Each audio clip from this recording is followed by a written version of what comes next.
You know how long I've been waiting for this? Woo, I'm about to make a name for myself here.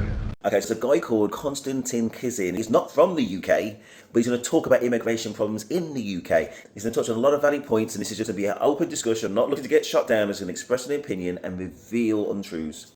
US streamers are using UK downfall protests as an entire content niche now. That can't be a good sign. It's a rich vein from which to mine. I mean, look, the downfall of the UK, the death of the UK is greatly exaggerated. Okay, so he's touched on the downfall of the UK. Now, a lot of people predicted what was going to happen with Brexit. One of the things they predicted was being able to control the borders, and that meant a lot to people. Ironically, one of the many things that's happened is an increase in immigration overall. One of those reasons is, as we see with the boats coming over from France, we used to have an agreement where somebody comes over from France and they get returned back, basically. But as soon as we withdrew from those agreements, we had to take all of those cases on, which is actually a small percentage of the total. To be totally honest, it's a red herring overall. But then we have to process them as an asylum claim on its merits. And there's been a huge backlog for years. So that's that. But more than that, if people think back to the truth of Brexit, to be fair, the Brexiteers said there was going to be a painful period that the UK is going to have to go through whilst they look for new contracts around the world, including America, even though at the time, Barak Obama said we will be at the back of the queue, if you remember. And there might be a UK-US trade agreement, but it's not going to happen anytime soon because our focus is in negotiating with a big bloc, the European Union, to get a trade agreement done. And UK is going to be in the back of the queue. This is our choice, nobody else's, the sovereign choice of the British people.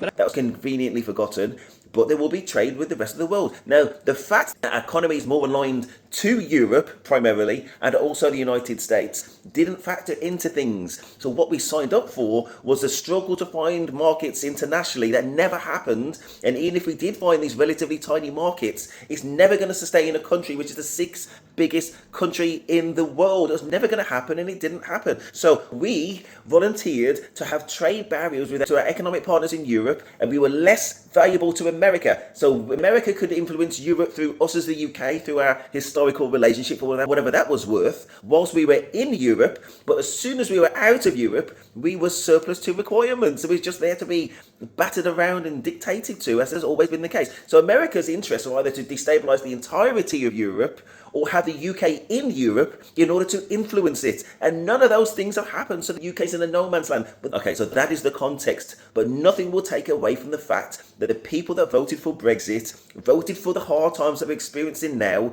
but cognitively they did not interpret it as that. And the only economic response to those things, bearing in mind I got a master's degree in economics, was to go back to the old school tradition of smashing workers' rights, smashing the unions, and trying to get a competitive advantage so we can try and compete again within Europe, bearing in mind that the only thing that Europe needs to do to reset the position is just decide, okay, we'll increase the tariff by 1 or 2%. So whatever gains we've made was always going to lose.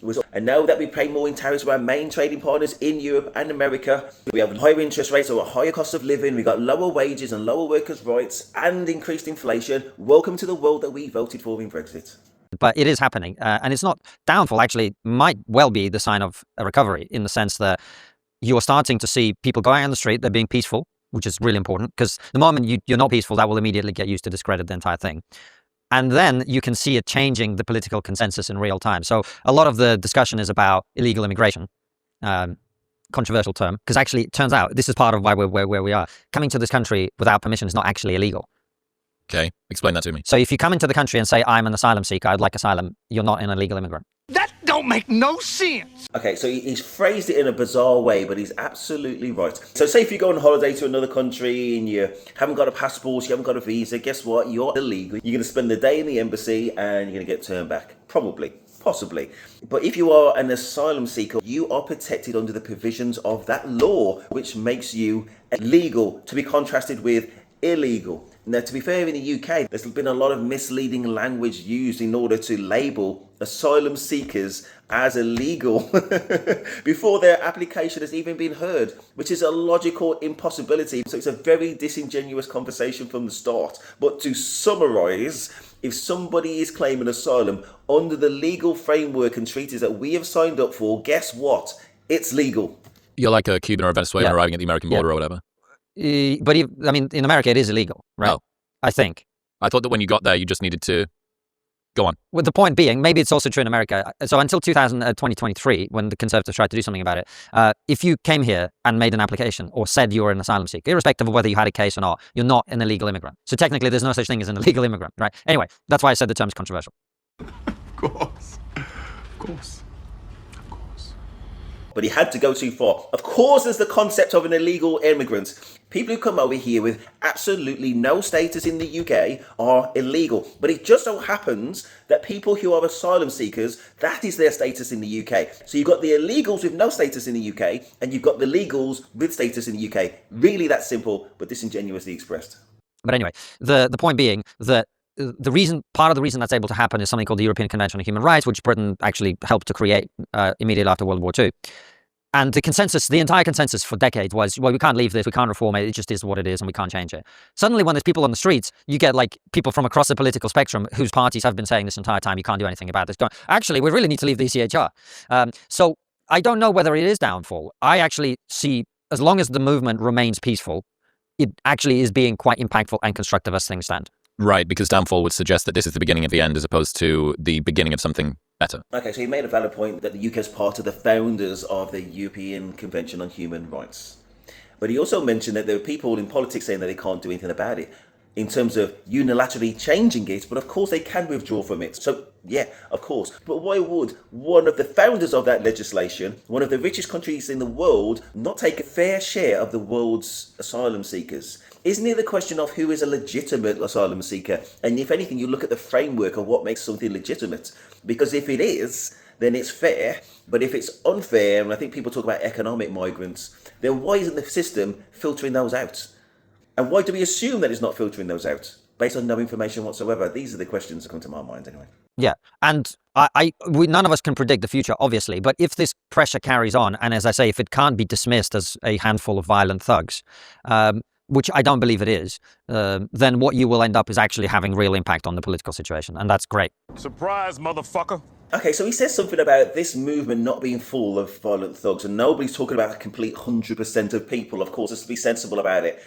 But as soon as people are trying to harass others that they know nothing about, standing at the hotels and threatening to burn it down, it's not British and it's most definitely illegal to threaten to burn down a hotel and everybody in it. Surprise, surprise. So let's not play the fool and waste each other's time. Unless that group separates itself from that sentiment. Yeah, I would certainly say the people in America and some of them in the UK that are covering it being more outlandish, being more inflammatory in the way that this is being covered is definitely, I don't know, it seems to me like the UK might be at boiling point. I'm not here, I'm not on the ground, I don't know what's going on. Is that being overblown? Boiling point? I think it's being overblown by some people. It doesn't mean that in the round it's being overblown. There are definitely people who are like, the UK is about to explode right this very second. The UK is not about to explode right this very second. But if those pressure valves are not allowed to vent the pressure and achieve actual change, then I've been saying this for some time, like we're not on a good path, generally speaking. Mm-hmm. It is headed in a bad direction if the people at the top continue to try and keep the lid on the pressure cooker down. Yeah, right. You was farting in bathtubs and laughing your ass off. Okay, so he makes a point here, and I guess it's akin to freedom of speech. Now, he talks about pressure valves. Okay, so I think what he's saying is the more angry racist sentiment, which is more widely discussed, the more that people venting it, things kind of chill out overall. Is that the experience that we got right now? And again, we're going against freedom of speech because part of freedom of speech is not encroaching on somebody else. Now, I even broke the fourth wall and looked at Toby Robinson's TikTok page, and guess what? There's a lot of Islamophobia and generalising based on no evidence whatsoever. So if people have hateful views, people are entitled to it. Just keep it to yourself. Nobody wants to hear it. And that is the British way, and that is within the law. So a core British value is to respect the law. Don't harass people down the street and keep the hate speech to yourself.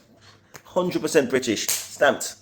If they actually go, oh, wait, no, it's not just a handful of thugs, it's actual human beings that are just mothers, fathers, people who care about their country protesting about this.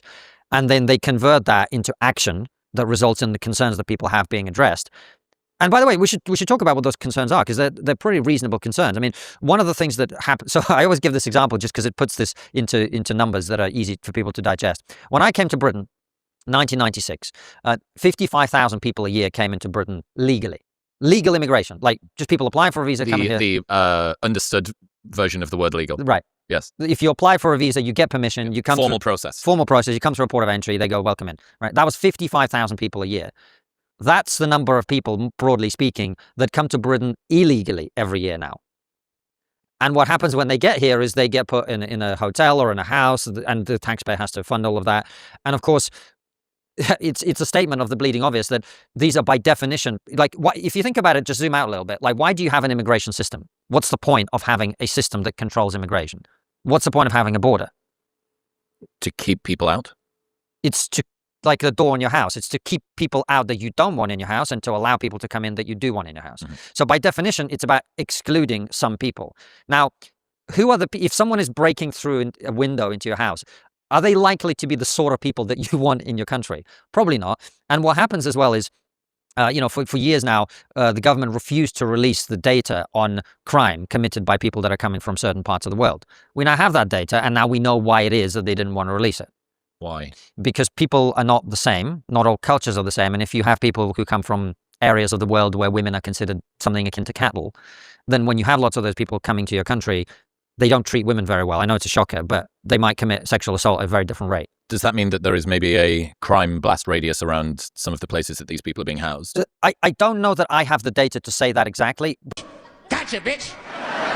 Anybody comes to life, and anybody can do a Google search. Do a Google search about what crime statistics are available. It will talk about arrests. What it does not talk about is SA by religion and things like that. It just does not exist. But it is part of racist propaganda if you're trying to stoke things up and all this Islamophobia. So it's Islamophobia first and then predictably other people next. But you cannot build foundations on complete bullshit without calling it out. And what it is absolutely racist bullshit tropes. And again, do a Google search for yourself. And if you find the link, let me know the link in the comments for everybody else. And I promise you I'll do another video talking about that thing. And I'm saying that because I know it simply does not exist. But what we do know is that there are very high-profile cases of people who have been put in one of these hotels or multiple occupancy buildings, etc., who have sexually assaulted 12-year-old girls, people, etc. So what you have is just ordinary people now going, I don't want this next to my house because my daughter's got to walk to school tomorrow. Mm-hmm. And if you don't address those concerns, I don't mean you specifically, I mean the government, then you are really stirring up a lot of trouble. If you find a way to deal with this, then that's actually the system working as intended, which is you've done this ridiculous extreme thing, you've got pushback, you adjust. Take that shovel, turn it sideways, and stick it straight up your candy. Okay, he makes an important point here. Now, there are high-profile cases which have not reached conclusion in court, and people are talking like they know the facts about everything. Now, is that logically consistent? They don't know the facts about anything, but they know what the conclusion should be. Does that make sense? Now, if the facts supported the conclusions, these people would be in prison anyway. If the facts don't support the conclusions, then guess what? They're going to be out and about. It really is as simple as that. And what I can't stand is people talking disingenuously that it's anything else. This only works. This is only a good thing if the government actually steps in and makes some changes, though. This is all predicated on a very hopeful vision of what might happen top down in the future. Yep. Or what might happen electorally. Which would then bring in a new organization that would do that top down again. Well, I mean, if you think about what happened in the US and why you have a Trump administration now, the illegal immigration was a huge part of it. And that's one of the reasons that I think a lot of people across Europe as well are kind of going, wait, this is actually fixable. Because in America, it is fixable. Like we see that it was always fixable. And they didn't have 23 miles of water. Yeah, exactly. And they have a giant border that's quite difficult to police and so on. That don't make no sense. Okay, let's not go too deep into the American system because they actually have a system called sanctuary states and things like that. So we know that exists, but without knowing the detail, let's not get drawn in. But in the UK, we have a system of laws, and it is literally as simple as this. Is the UK complying by the law that we signed up for? Yes or no? Yes, we are. Nothing else to consider other than, do we remain within that treaty? Yes or no? And that's a legitimate question. But the disingenuous question, somehow saying that somebody's breaking the rules by following the laws that we were responsible for drafting back in the day and that we have continued to be signed up for, that has been in place for longer than a lot of people have been alive in the UK. But to say something is fixable by breaking the laws of our own country and the international treaties that we signed up for does not add credibility to the UK. It detracts from the UK's standing in the world. Our principles are rooted in fairness and in laws. Is there a different sense to the way that people see immigrants coming to the UK than Mexicans going to the US? The difference between asylum seeker, war-torn country, on a boat, there's this sort of vision of deprivation, of poverty, of need. It's almost like a charity that needs to be given to these people, whereas you don't have this quite the same disparity between Mexico and the US, or at least supposed disparity between quality of life in Mexico and in the US. So I don't know, it seems less philanthropic to give that stuff away. Does that make sense? I know what you mean. I mean, I always say, and it's important to make this point, right? It's like, I understand why people are coming across the channel, in search of a better life. Like, I wouldn't want to stay in France either. Joke I've made many times. And my point being, by the time these people have got here, they've been through quite a lot of countries where they are perfectly safe, if they are in fact genuine asylum seekers, as opposed to just economic migrants. And again, don't blame people for wanting a better life. In the same way that I don't blame people for wanting a bigger house. I just don't want them breaking into my house because my house is better than theirs. That's quite a reasonable point. Next. He makes a point here, which I'm going to relate to something else, which I think is slightly more relevant. I think beyond xenophobia, and remembering that America is a country of immigrants, we're not talking about the UK. UK is not a country of immigrants. We're talking about America.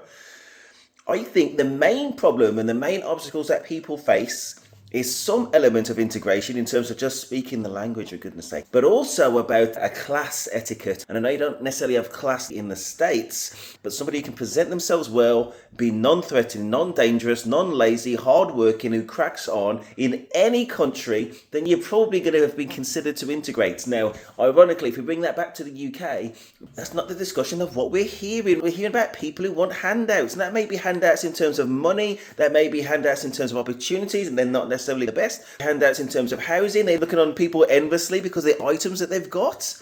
And people are talking about asylum seekers having a phone. Now, ironically, they were actually given those phones, not from the public purse, but from a charity. Of course, facts don't really apply, but they're looking on people enviously. Whereas the system in this country is not about an entitlement mindset. We need to get rid of it. And we really don't have any time for it. It's about self-effort in order to get to where you want to get to in a market economy. It's about bootstraps. It's really not about handouts. So that applies equally to the British as much as anybody else who comes here. It's all by the same rules. So anybody who comes here, they go through the Home Office, and the Home Office says they're happy enough for them to be here, and they keep to themselves, or they integrate as much as they want, but they crack on trying to contribute and improve their lives and improve the lives of the economy and everybody else by default. I think we all agree, crack on. I think so. But can I say some stuff about Britain and America? It's actually very important to address, particularly given that both of our audiences are kind of mixed around those two things. So America and Britain, because we speak the same language, we think that we're the same. I think you'd agree with me that we're really, really not on so many different things. That's correct. That saying about Britain and America, two countries divided by a common language. So America, and this is something that actually very few people really understand, particularly those who haven't been to America. America is an incredibly pro-immigration country. It's probably, in my experience, the most pro-immigration country that I've ever been to in the world. I would agree. Right? However, Americans don't like illegal immigration, particularly when it gets to the levels that it had got to for a period of time. So the American attitude, broadly speaking, there are, of course, there's a spectrum of opinion. But if you were to kind of go, what is the broad consensus in the US? I would put it, based on my experience, Americans are broadly like, we are a country of immigrants. That's how this country came into being.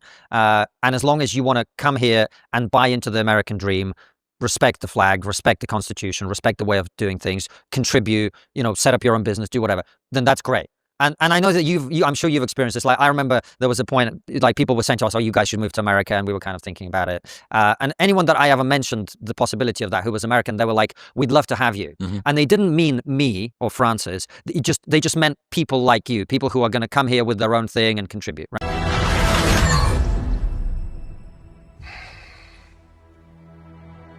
I like this one. Okay, ironically, this is something that I do agree about.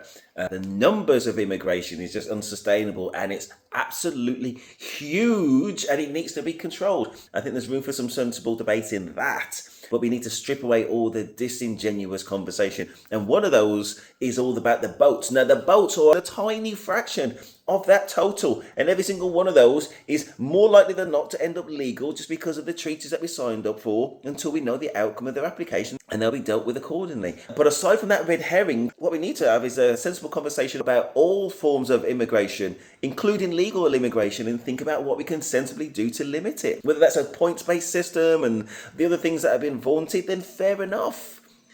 That's the conversation that we need to have, but not a conversation which gives overtones of Enoch Powell, which is immigration status based on an assumption about the colour of your skin. And they could be from anywhere, which is not necessarily British, which still come into the country unnoticed, which makes the facade of the whole thing pointless.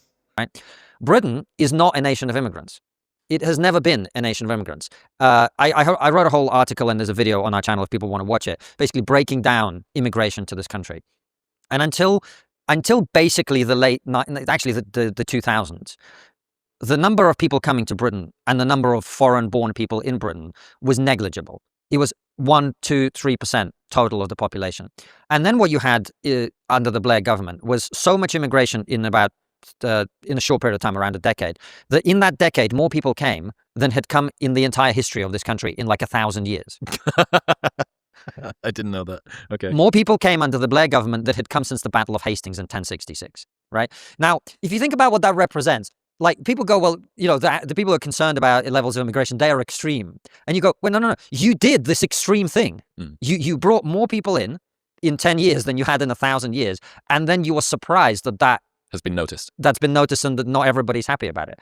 And of course, what that was followed by is 10, 13, 14 years of a conservative government that was even worse.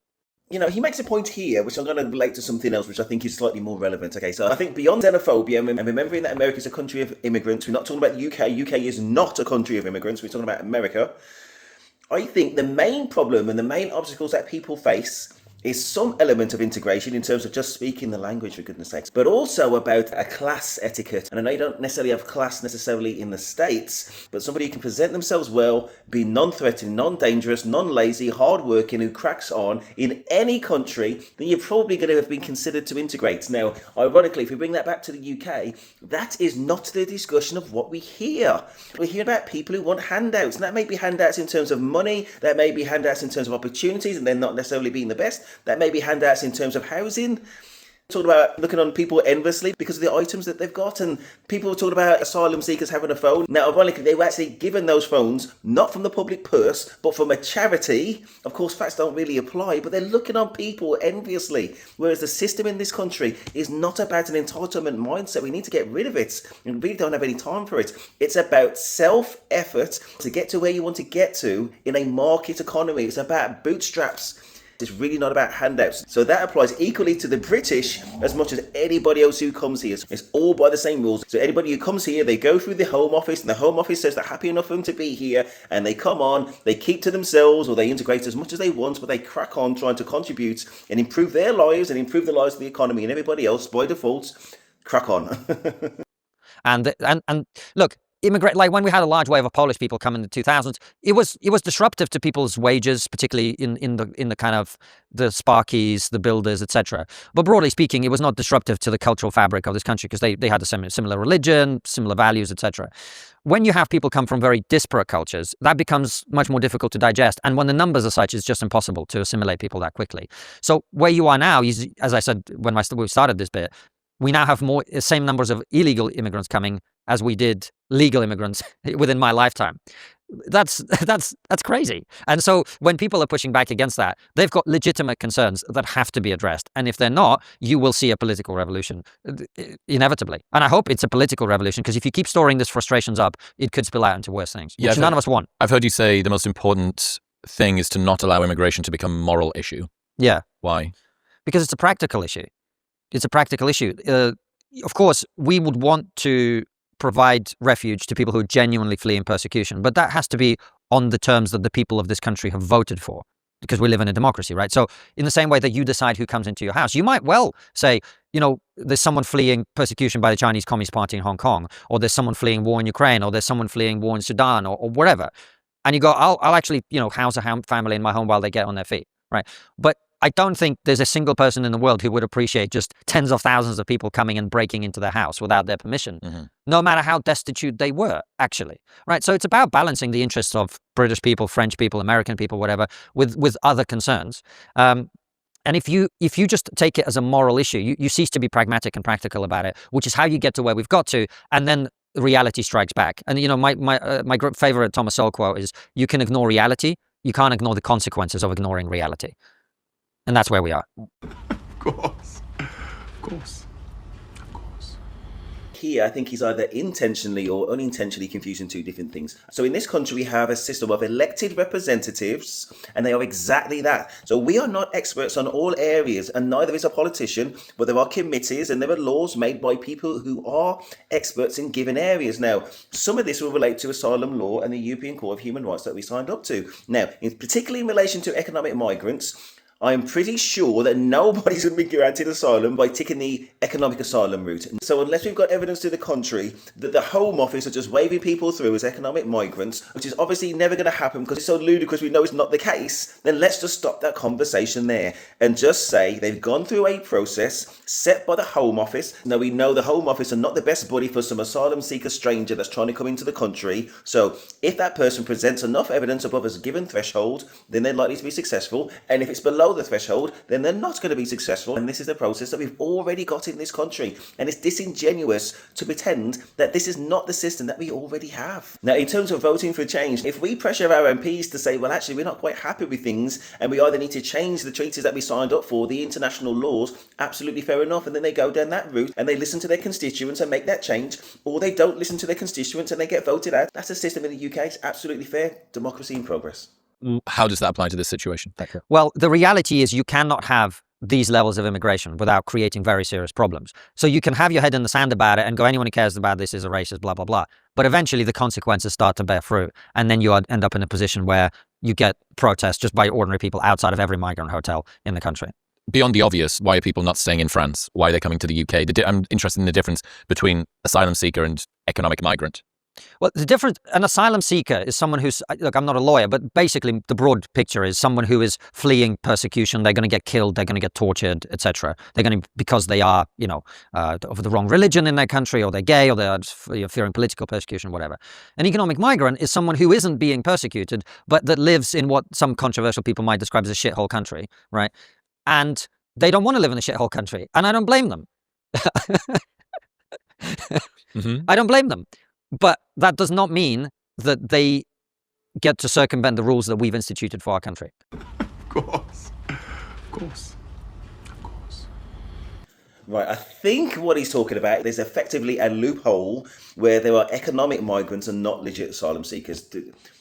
So if we think, based on evidence and not hearsay, that the Home Office are just waving through economic migrants, then let's look at the stats, let's look at the evidence.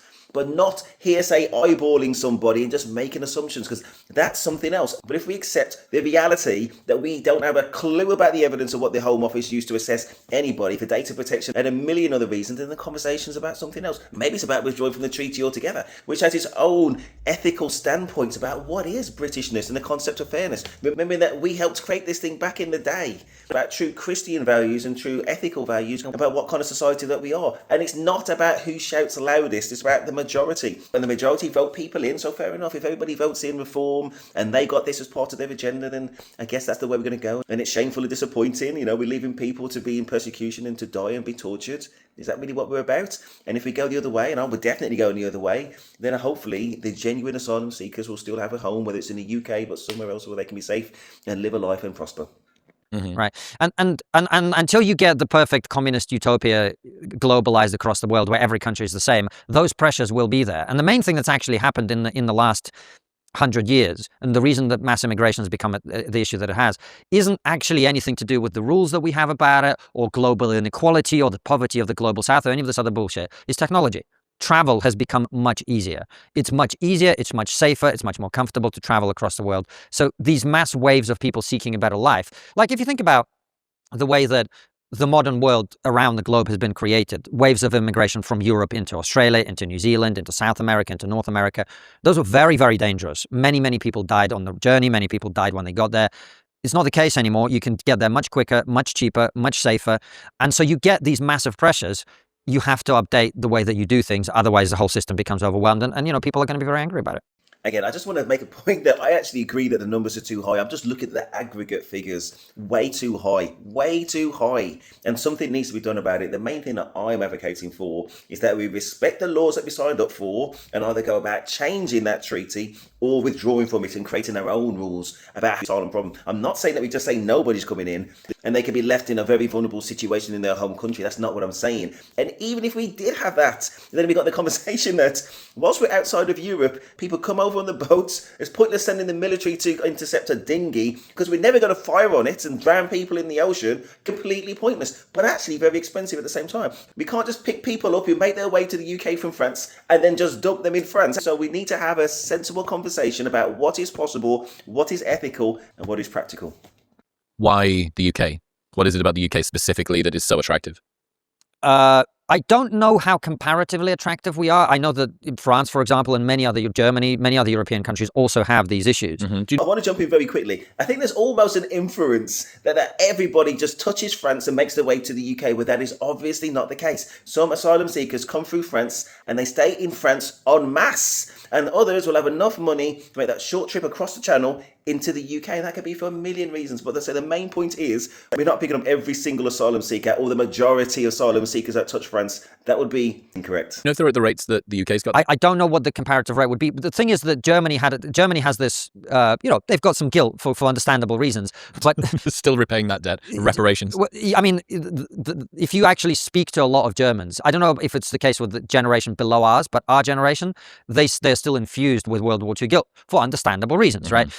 I just don't see the connection between like we killed, however, tens of millions of people, and now we've got to let people from Somalia in because I don't karmic debt that we need to repay. That doesn't make much sense to me. But that was their approach. Yeah. So when the Syrian when there was a civil war in Syria, they let in loads of people without really being very careful about who it was they letting in because of that. Right. My point is, there's a legal problem across Europe. That don't make no sense. I actually think honest debate starts with us joining the European Union, not being in charge of the borders, and he does make reference to the Polish coming over originally and eventually assimilating, but I think it's easier for them to assimilate because you put 5 white people in a row.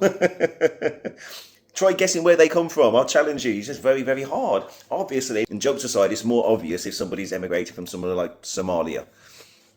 And that is where tension started to rise because we had this competition over jobs initially and then also over housing. And the UK's always had an eye to America and under that influence. And there's a lot of money from a very powerful man in the world. And he wants to steer the UK in a given direction. And he's not afraid to buy influence. And here we are. But the reason people might want to come to Britain is we are incredibly generous to people who come, I would consider, illegally. And that's a pull factor. That's a pull factor. Okay, now we've gone on to trying to discuss immigration as a monolith, about why everybody's coming to the UK. Let's just put this in reverse. Say if a British person had to claim asylum somewhere else, are we going to go somewhere that speaks the same language? Are we going to go somewhere we may already have friends and family? Are we going to go somewhere and have a struggle life, or in our perception of things is going to give us an actual honest opportunity to crack on and contribute to society and live in a safe, positive environment? Are we going to go to one of the poorest countries in the world and struggle? Or are we going to go to one of the richest countries in the world and have a better life for us and our families? That's why people from poorer countries immigrate to richer countries by definition. But then the conversation's getting confused by economic migrants being confused by genuine asylum seekers, because once they've gone through the Home Office process, if they were economic migrants, there would be the unsuccessful asylum seekers and they'll get shipped back, but the successful ones would stay. Now that's not the inference of the conversation that he's saying. He's almost saying like every single asylum seeker is an economic migrant. Now come on, and let's be sensible. How does he know? He doesn't know now, does he? Let's move on. What does that generosity look like? We're going to put you in a hotel. We almost certainly will not deport you. There's a possibility that you actually, like if you, I don't know if you've, in the time that you've been here, if you've ordered an Uber Eats rather, not Uber Eats or... Yes. You're right. Have you noticed that quite a lot of the time, the person on the app, whose name is on the app, is not the person that turns up? No. You haven't seen that? No. That don't make no sense. Okay, so I actually respect Chris Williamson here because he wasn't getting drawn into what Constantine was trying to say. What he's trying to say is a lot of the asylum seekers, if you watch the news in the UK, are actually working on the illegal economy, almost making it seem like all of them are, particularly in relation to Uber Eats. And the point of how he was trying to prove it was, when you order Uber Eats, do you scrutinise whoever's going to be delivering and then match it up to the picture of who turns up on your door and say, that's somebody else? Now, realistically, I reckon less than 1% even bother to look at who their delivery driver is, either before they order or at the point that they pick up their bag. Instantly forgotten. You just ordered your food. You're not doing some kind of appearance appraisal of the driver, because that is of absolutely no significance to 99.999% of people out there who have got other things to do. So this whole trope that the asylum seekers are coming over here and working when they're not allowed to, of course some will, but to make it seem like everybody is would imply that every company or most companies have illegal workers, like there's no repercussions to it. And it's just simply not true again. It's just a trope. That is a very common occurrence now. And the reason is that people are basically selling their identity to be used by illegal immigrants who then actually do the work. Wow.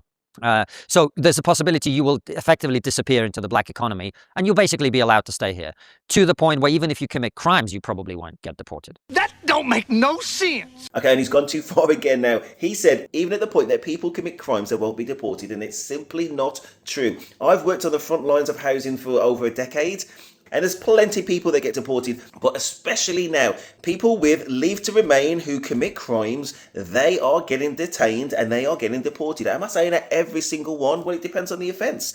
But it would be incorrect to say that people committing crimes are not being deported. In fact, it is very much the opposite.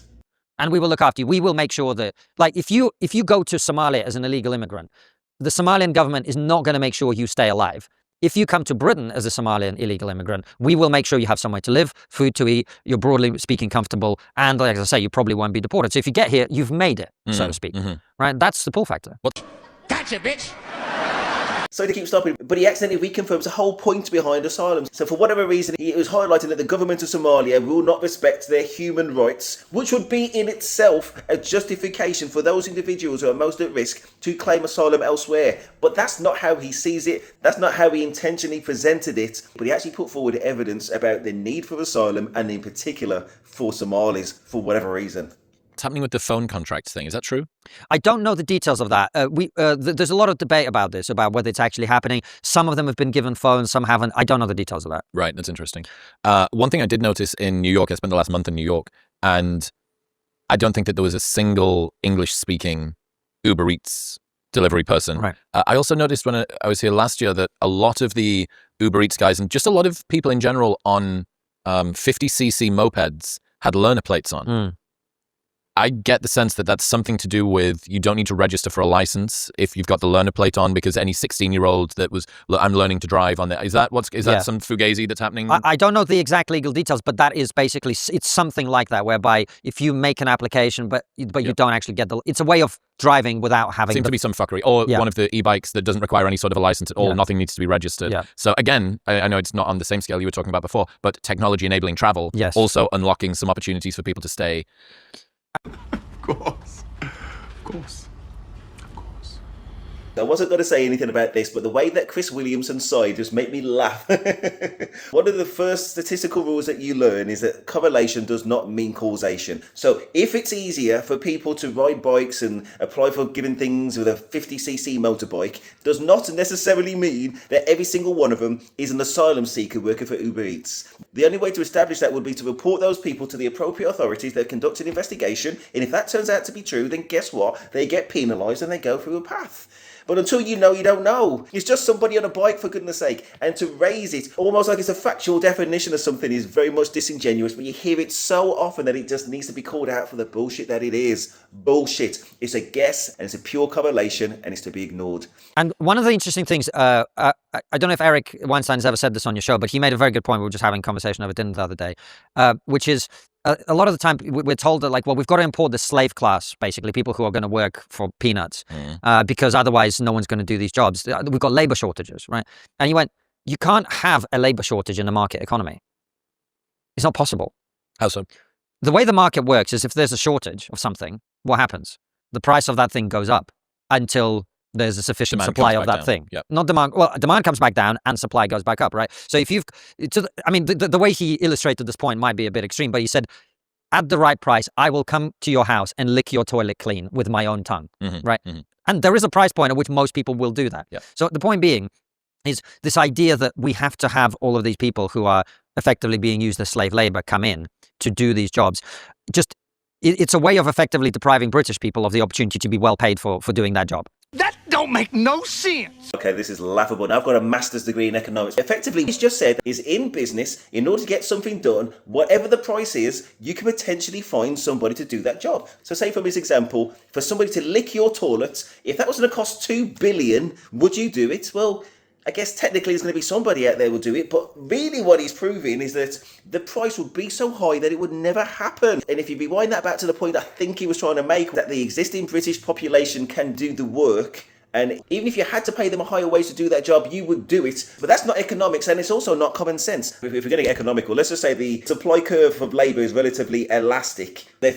Which effectively means that if the price to lick somebody's toilet is right about there at 2 billion, if the line for supply is there, it's so far above supply that guess what? That means it will never happen. So he doesn't understand economics, he does not understand the logic of business, and he's actually proved the point that there's a wage that British people will never work for because they've priced themselves out of the market, but he's expressed it in exactly the opposite way, which coincidentally is exactly the wrong way. Let's get away from the toilet example. Let's say you got farmers and you need people to come in and toil in the land, and now the British people are long past doing that. So you get other people, they come in and they work on the farms and they're happy to do it, and otherwise that work would not get done. That is why you get people in. So that's at a very low level. And with the NHS, you may need doctors, you may need nurses, you may need whatever you need to come into the country. If you can't produce it domestically, you're at liberty to source that labour from anywhere in the world. That is the nature of a modern economy, and it only makes absolute sense. Rylan Clark got in bother for an anti-immigrant rant. I don't know what's happened since I left the country. When I was here, Rylan Clark was not the vanguard of culture wars. And I've come back for the Americans that are listening. Rylan Clark was on X Factor. This is not an area of expertise for me. No. Okay. Rylan Clark did reality TV, some sort of... Right. He pivoted that, as many British people do, into presenting and commentary and a fluffy morning TV show type stuff. And said, at least from what I saw, which may not have been the entire clip, but at least what I saw, as close to a heavily caveated, highly equivocating, very gentle approach of actually not even commenting about immigration, but saying, if immigration continues, people will get upset. And this is what people are saying, not what I'm saying. This is what some people are saying, and they seem to be upset. And the issue of reporting on reporting was sufficient to get Rylan Clark tip of the spear of the culture wars. Well, right. And he was so heavily caveated in that clip, as you say, to the point where he said the thing that I just debunked 5 minutes earlier, which is he said, oh, Britain has always been a nation of immigrants, which it hasn't. But what he's doing is he's basically saying, I'm not a bad person. Here's some things that some people, not me, here's some things that some people, not me, are saying, right? Which is how you you dip your toe into the waters of, and what I think is probably happening is, like most people in the country now, when you speak to normal people, like ordinary people who are not on TV every day, there's a kind of, to the point where the Lib Dems are privately acknowledging that illegal immigration is a massive problem, right? So basically the point is the overwhelming majority of people in this country think this is a big deal, and everybody knows it. It's just that in the media, you're still not supposed to say it. I've got to be honest, that is a major worry. Now, taking politics out of this, let's just look at the country, Tim. Yeah. This country is built on immigration, legal immigration. You know, a lot of the nurses, the doctors that have saved my mum's life have come over here from other countries, are living a great life. They're paying into this tax system. They're helping this country thrive. I find it absolutely insane that all these people, one, are risking their lives coming across the channel like that they are. But two, when they get here, it does seem, and I think this is why a lot of Labour voters as well are now sitting there going, there's something wrong here. It seems, welcome, come on in. This is the narrative we're being fed. Here's the hotel. Here's the phones. Here's the iPad. Here's the NHS in reception of your hotel. Here's 3 meals a day. Here's a games room in the hotel. Have a lovely time and welcome. And then there's people that have lived here all their lives that are struggling. They're homeless. Let's not even discuss our homeless. That people living on the streets, veteran, all of this. Now, this isn't me getting on my soapbox because let me be honest, everyone's going to have an opinion about this and you're going to upset someone some which way. I believe that something major needs to be done about this. The money that it's costing us, the amount of people that are in this country that we have no idea who they are, what they've done, what they're capable of, and clearly we see a lot of it in the press at the moment, some of what some are doing, it's not all, what some are doing to people in this country. How can, if I turn up at Heathrow Airport as a British citizen and I've left my passport in Spain, I've got to stand at that airport and won't be let in and got to get this. But if I arrive on a boat in Calais, I get taken to a 4-star hotel. So Rylan Clark said something along the lines that the UK is built on legal immigration, which helped to enrich the country in various ways, make reference to his mom and nursing. But the phones, it's not given by the taxpayer, it's given by the charities, self-funding. And then he mentioned about iPads. Now let's think sensibly. What are the odds, from what we know about the UK government and how generous they are, that they're giving away iPads? I've never had an iPad. Nobody I know has ever had an iPad. Why would iPads be front of mind? The UK government are not giving out free damn iPads. So let's just clarify that. If anything, again, it's going to be the goodwill of charities and things like that. But it's amazing how lies take root and have their own momentum. He also mentioned about 4-star hotels. Now, in the entirety of UK history, would there have been at least one asylum seeker that's been booked into what was a 4-star hotel before it became converted, usually these days, into an asylum type hostel? So if you're looking back to the entirety of history, there's bound to have been one. But more recently, they need somewhere they can place people. And there was a news article, and they showed one of the rooms, and in a room for one person, they had bunk beds and had 3 or 4 people in there. So we're not talking about luxury. And as soon as you go down that route, and as soon as you take away the receptionists, because obviously the receptionist's not going to be there for an asylum hostel, it is no longer a hotel, and it's most definitely no longer 4-star. And I think he seemed to be saying that any kind of housing that we have should be given to the homeless. And it must be because he doesn't understand there's already help for the homeless and already help for the veterans. It's almost like saying, if we wrote down a list of 100 things that matter, we won't move from number 2 until we've satisfied number 1. Now, does that make logical sense? So if we had a list of 100 things most important to the UK, it would be the logic, well, food's most important. So until we've saturated everything from food, then we move on to number 2. Is that a sensible way to go about it? Or does the 6th richest country in the world, big enough GDP, gross domestic product, that it can tackle more than one thing at the same time? And we're still talking about commitments that we signed up for in international law regarding immigration, and in particular asylum. He also talks about no idea who these asylum seekers are and what they're doing. Now, there's various elements to that. Now, the whole concept of asylum is that you can't just sit at home waiting for somebody to knock your door and maltreat you or kill you. That makes absolutely no logical sense. The concept of asylum is, this is a situation where you need to get yourself out, and that's exactly what they do.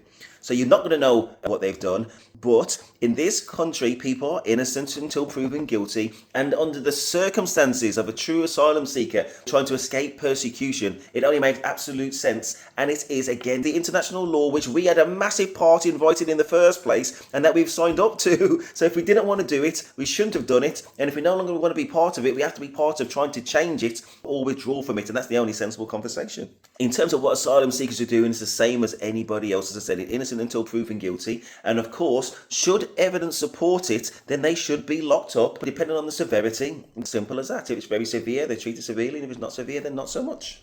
But we don't know until we know, and it's not based on hearsay, it's not based on best guessing just because they're an asylum seeker, they must be the worst person in the world. It's based on actual facts by people who are trained to find out this information, otherwise known as lawyers and judges. This is the system that we already know exists in the world. That's why it's so disingenuous to talk about something else.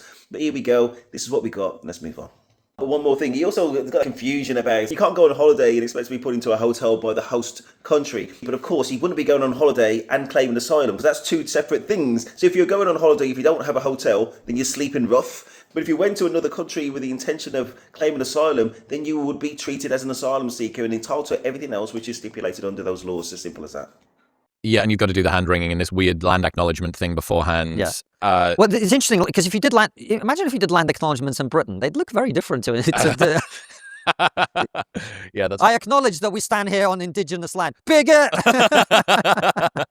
22% of Brits think immigration levels should remain where they are. 69% think that most illegal immigrants do not share the same values. So, yeah, I mean, when was that? Was it Newsnight? This was forever ago that Newsnight did a phone-in survey, a text-in survey or something, and it was how many people think that multiculturalism has failed. And it was, this must have been at least 5 years ago. It was like 89% of respondents thought that multiculturalism had failed. And I have to assume that if you did the same thing again, that did seem kind of high to me at the time. Okay. It might seem kind of low nowadays. Yeah. And look, again, I think it's important to delve into the nuance of it, because a lot of people who haven't looked into this properly, what they think multiculturalism means is like black people and brown people being in the country. Correct. That's not multiculturalism. That's a multi-ethnic society, which can work. Absolutely can work. Multiculturalism is the idea that actually there's no such thing as British culture.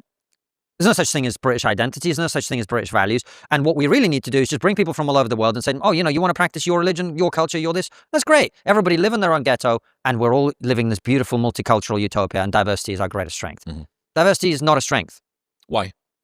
Because I remember this great scene from Game of Thrones. Have you seen Game of Thrones? Do you remember when Cersei and King Robert, they're discussing the potential Dothraki invasion? Mm-hmm. And she goes, yeah, but we've got 5 times as many. We've got 5 kingdoms. They've got just the one. And he goes, what's a bigger number, 5 or 1? And she goes, 5. And he goes, 5, 1. That don't make no sense. Okay, that's one of the most stupid analogies that I've ever heard. Okay, so there's 5 factions against 1. There's a fist against a finger. So you've got the 5 fingers, which create a fist against the 1 finger. Now, who do we think is going to win? But that's the exact opposite of what he was saying. But to come from a smart person, which I think that he actually is, shows that he is intentionally trying to twist a narrative in order to mislead. Okay. But it did actually touch on something very interesting about multiculturalism. Multiculturalism, I think, goes at the very foundations of what is British culture for me, because it's based on mind your own business and stay in your lane. I'm not religious, but whatever religion you want to be, no matter what you want to wear, no matter who you choose to fall in love with or not fall in love with, is nothing to do with anybody else. And call that multiculturalism. And what is wrong with that? I think that is the way it's meant to be. I think overall, the conversation that we're having now is rooted in Christian nationalism and Islamophobia, why particular communities like that have been singled out. But having said that, though, very quickly, when I was in primary school, maybe integration is a thing that matters to the indigenous population. And I only say that because the Caribbeans heavily integrated, like dive-in integration into Britishness. And there's a lot of mixed race relationships and kids and things like that. And a lot of white families now have mixed race people and black people as part of their family. And it is the same with Asians as well, but not to the same extent. The reason why I'm mentioning that is because when I was at primary school, very quickly, there was a lot of aggression from primary school kids to particularly Pakistani people. Now, I've got a lot of very, very, very close lifelong friends of Pakistanis, and I've got no axe to grind. But I'm just thinking about the households which were bothered enough to raise their white kids to be racist and have a nasty attitude towards those who tended not to integrate. Now, beyond the ignorance of that, maybe there's something to it beyond just sticking to the law and keeping yourself to yourself. Whereas the indigenous population somehow do want you to integrate, do want you to live amongst them, do want you to work amongst them, do want you to be romantically interested in them. Is that what it is? But again, a core British value is that somebody you don't know has got absolutely nothing to do with what you as an individual choose for yourself. Again, what have they got to do with what you eat, what you don't eat, what you wear, who you fall in love with, or who you want to date? It's got nothing to do with them at all. So I can't take it seriously.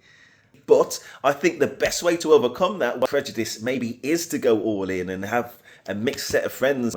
Right. Unity is a strength when you're attempting to do things. Common purpose, common values, a sense of shared identity. These are things that allow you to overcome difficulties. One of the reasons the concern about immigration is as high as it is not just the levels of immigration, it's also the fact that Britain has become poorer. Our GDP per capita is lower today than it was in 2008. In other words, people's living standards are being eroded for reasons we can get into.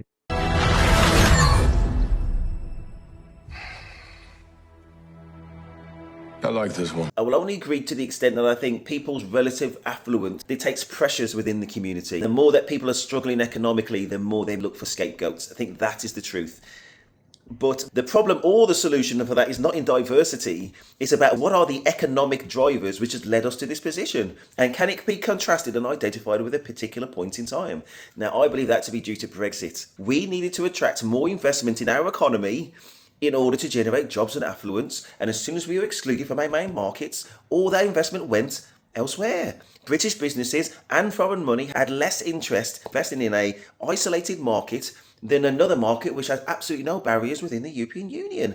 It really is as simple as that. That's what we chose during that referendum. And in order for things to change, for interest rates to come down, for investment to increase, for our standard of living to go up, the inflationary pressures go down, influence on the trading conditions with our primary markets, which happen to be in Europe, and have collective bargaining power with the rest of the world within that customs union, the European Union. That's where we need to be until we have that sensible conversation and say, do we want to struggle for however many more years outside the European Union, or do we actually want to be more affluent within it? Until we have that conversation, we will continue to struggle. So addressing that requires quite a lot of difficult challenges. We've got, a bloated welfare sector, so you're going to have to deal with the fact that far too many people are not working and being paid not to work. You're going to have to deal with the national debt, which is way too high, the deficit. You've got like big challenges, right? And those challenges are quite easy to overcome, comparatively speaking, when we all feel like we are ultimately, at the end of the day, this is our country and we're going to sort it out. But if we have become multicultural in that everyone really only cares, we keep hearing from politicians, we need to look at the concerns of the British XYZ community, British Jewish community, British Muslim community, British Pakistani community, British Hindu, all of this stuff, right? Then we're no longer British people trying to sort the same thing out.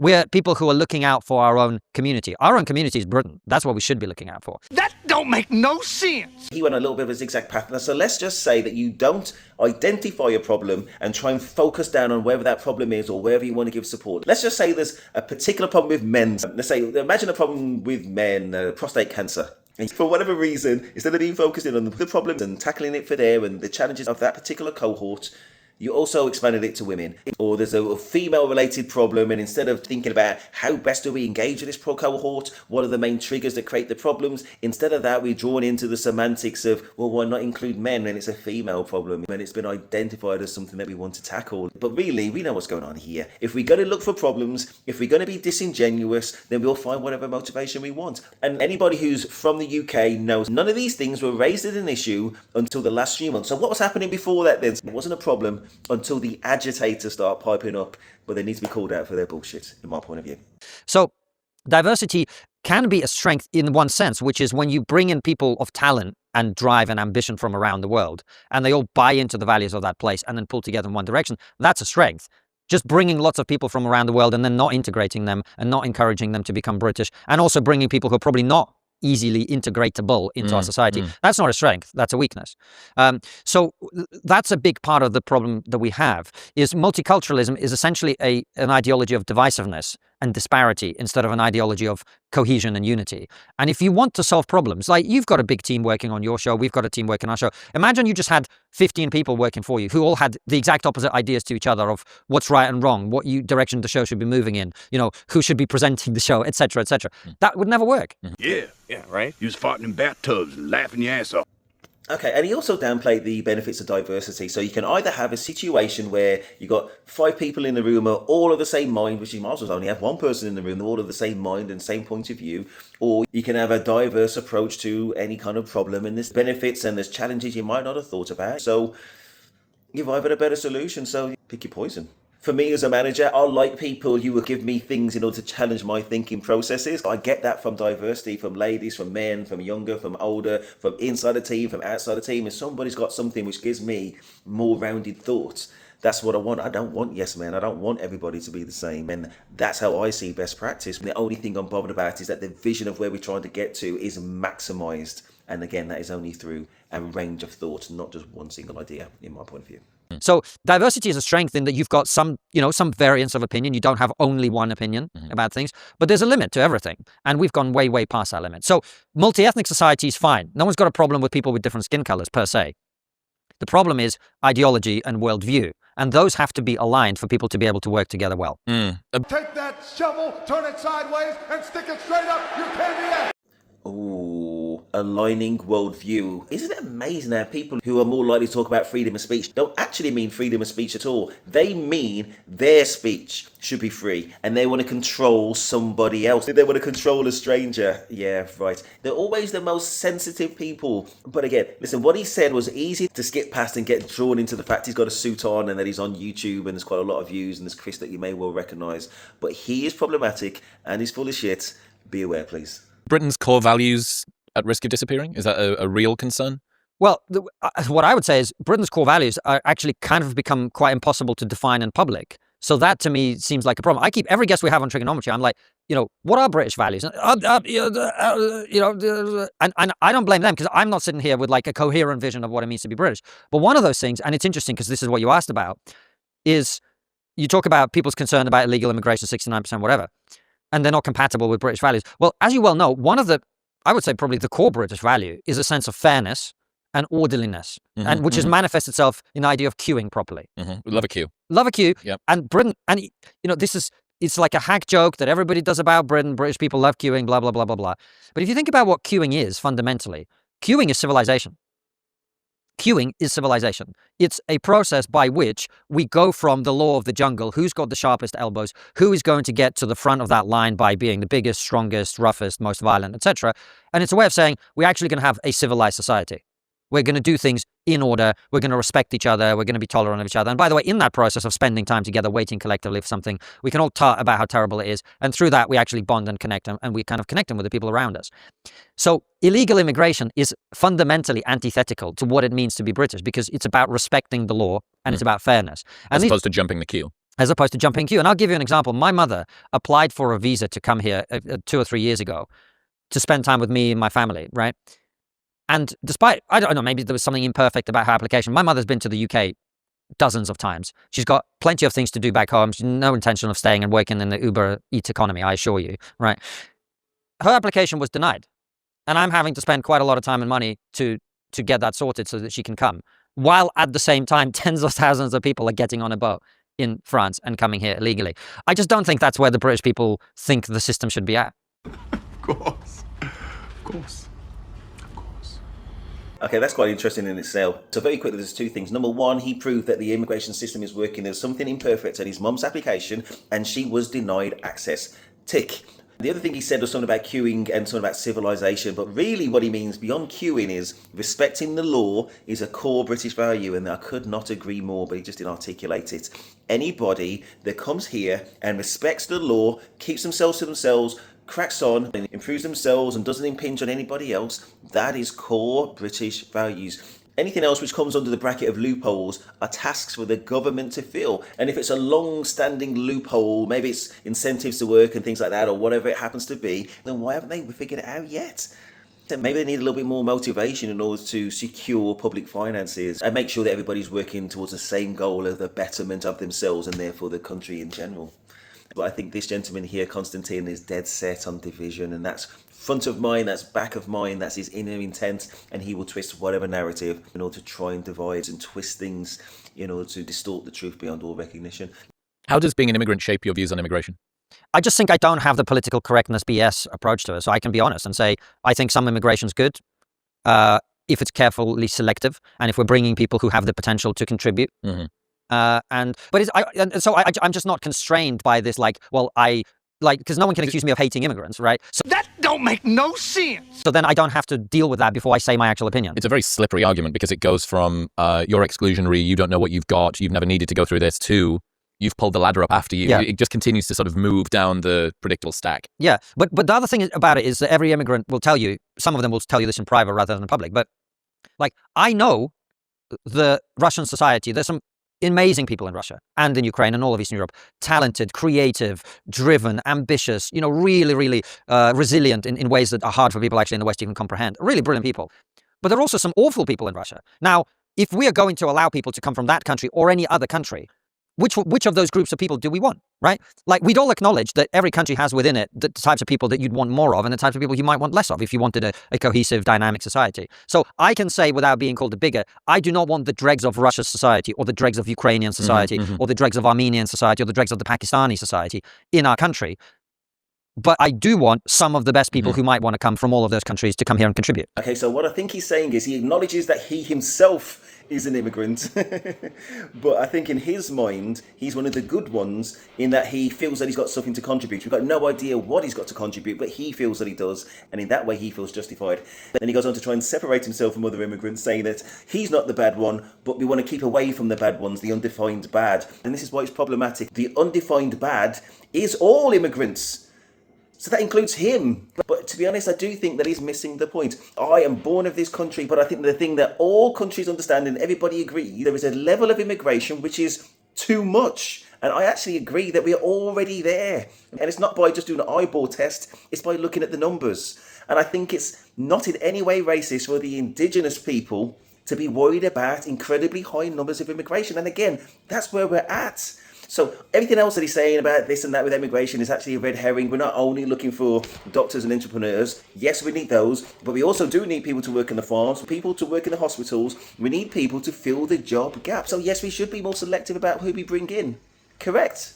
Correct. Everything else is a red herring. And one of the avenues where people seem to be gaming the system is asylum. So again, the solution really is, do we want to try and alter that treaty or withdraw from it? And then we're having a sensible debate. I think there's absolutely nothing wrong with that debate. But the one thing that I will add that I mentioned earlier, there's the understandable concerns about immigration on one hand, and there's the economic cost in terms of leaving Europe in the hope of being able to manage our own borders again. But I think what this whole exercise has revealed is, without being in Europe, we'll never get the cooperation of France, and we'll never be able to stop them coming over unless we withdraw from that treaty. So without that, there's nothing else. But even with that, we can't send people to other countries because they've got a right to say no, and they will say no. So we've got this whether we like it or not. Remember how much it cost to send 100 people to Rwanda? It's like 100 million plus for 100 people that never actually touched ground in Rwanda. We've got over 50,000 people coming over on the boats. So I think there needs to be a level of honesty about, number one, what can be done? How can we filter out the people who are not genuine asylum seekers and avoid stigmatising the whole group? Some of them will be genuine asylum seekers coming from really awful situations in their home country. The types of people that, all things considered, we're happy to offer sanctuary to, and they're being harassed just like everybody else. And that is against the law because it's harassment and it's not British. But I hope that we can have some sensible debates about the practical, legal and responsible ways that we can limit these immigration numbers. And I suppose the less desirable that you make the country, the less likely it is to get those upper echelons of the people that you really do want to come in. And that's the great tragedy of where Britain's got to. And I think we talked about this last time, where when we talk about net figures on immigration, what that conceals is you're getting a lot of people from, let's be charitable and say, the bottom end of the jobs market. Many of them might not be working at all. And you're losing all the people who'd actually want to live in a nice country because they go, well, why would I come here, pay 50% tax, be unsafe, and watch a country deteriorate where I could go somewhere else? Mm-hmm. So if you want a good immigration policy, you have to not welcome the worst people from around the world, and you have to create the conditions that attract the best people from around the world. That's what you want.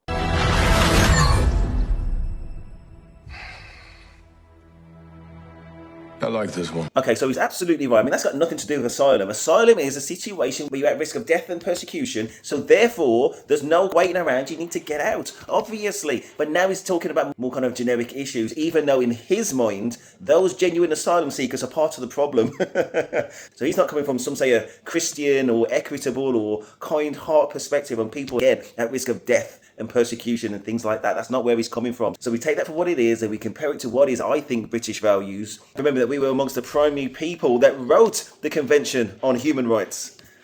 But putting all of that aside, ideally what we'd have is a points-based system of immigration. But again, I totally agree that immigration is way too high, but we control it at what cost? So we're really talking about the economic cost. And what I'm saying is, as an economist with a master's degree, I don't believe there's any way for us to get back to any level of prosperity by excluding ourselves from our principal markets. And that's what we've been for 10 years, and we're on that slide.